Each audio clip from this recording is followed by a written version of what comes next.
were talking about unrest in American cities. You said, quote, "We have to go by the laws. We can't call in the National Guard unless we're requested by a governor."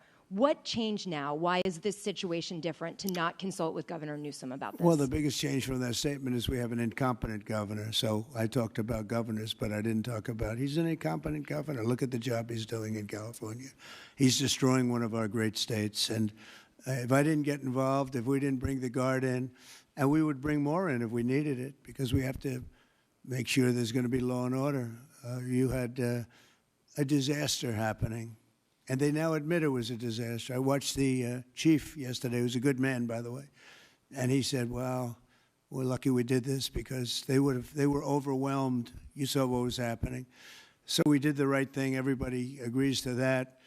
But you have a governor who let the city burn down, didn't want water to be sent down to him. I sent billions of gallons of water.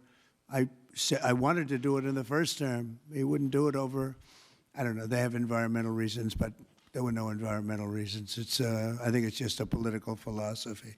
But it's lucky for the people in Los Angeles and in California that we did what we did. We got it just in time. It's still simmering a little bit, but not very much. Yeah, please. Have you gotten...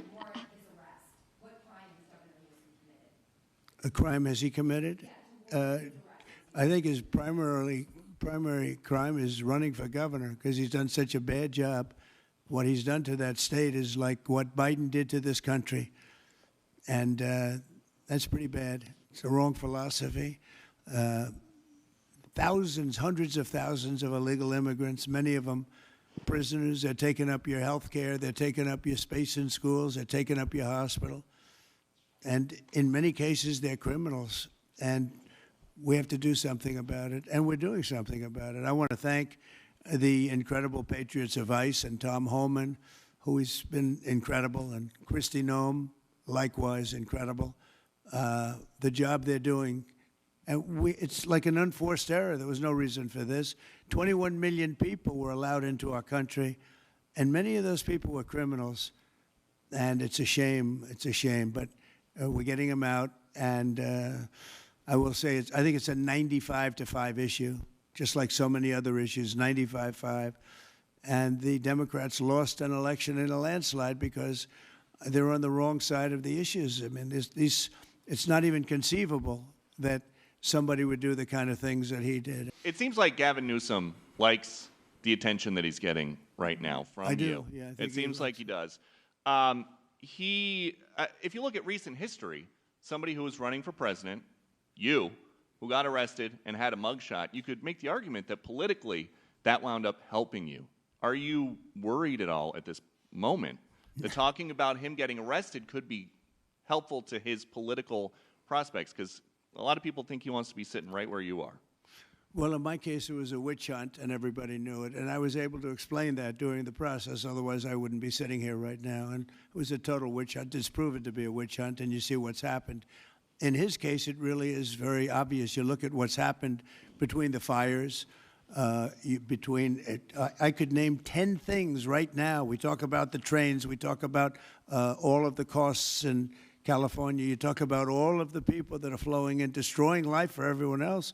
So, no, I don't think it's going to help him. I think it's actually very bad for him. And right around the time that we were walking in here, the governor and the state attorney general said that they're going to sue you for sending the National Guard in. They're saying there's no invasion, there's no rebellion. The president is trying to manufacture chaos and crisis on the ground for his own political ends. Federalizing the California National Guard is an abuse of the president's authority under law. Well, it's interesting. You watched the same clips as I did. Cars burning all over the place, people rioting. And by the way, we stopped it. We were able to make it much better, but it still looked pretty bad. And in watching clips last night, people were saying this is really a big problem. And until we went in, if we didn't do the job, that place would be burning down just like the houses burned down. They were in big trouble last night, Peter. You know it. And the night before, and the night before that. And I feel we had no choice. I don't want to see happen what happened so many times in this country. I watched Minneapolis burn. Look at what happened in so many different parts of California. You take a look at what happened in San Diego. There's so many different places where we let it burn. We want to be politically correct. We wanted to be nice. We want to be nice to the criminal.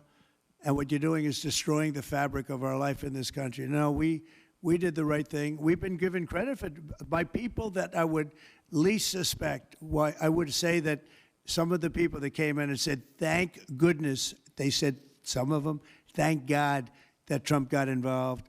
And I'm very happy I got involved. And I think Gavin, in his own way, is probably happy I got involved.